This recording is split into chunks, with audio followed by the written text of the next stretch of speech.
Okay, when the second team it moves into this area, they're not expecting anything extraordinary. Like I said before, their job it's pretty straightforward.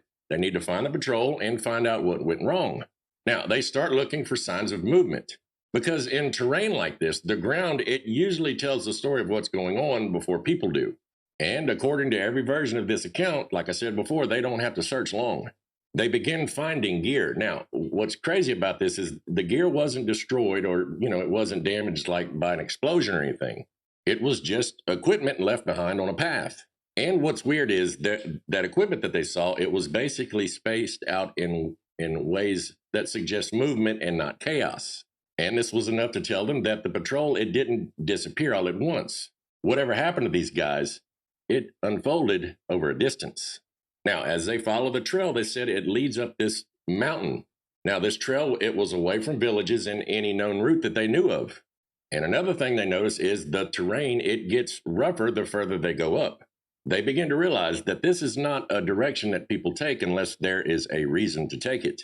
And trained teams, they don't move into terrain like this without a purpose. Now, the higher they climb, the quieter it gets. There's no signs of camps, no recent human activity, and there's no movement anywhere around them. Just rocks, wind, and long, long stretches of silence. Then that's when they noticed the smell. Now, they said it was subtle at first, but it was unmistakable. They said it smelled like something organic and something that was rotting. This was the kind of smell that doesn't belong in open mountain air. Now, a short time later, that's when the trail ends, and they come face to face with a cave entrance cut deep into the side of that mountain. Now, this wasn't a shallow opening, and it wasn't something you'd crawl into, but it was a large, huge cave opening. It was large enough to drive a deuce and a half in there without worrying one bit that you were going to clip the top of that thing. This is the moment that these guys knew that the search changes. Because if that first patrol went this way, then whatever happened to them, it didn't happen out in the open. It happened inside that cave.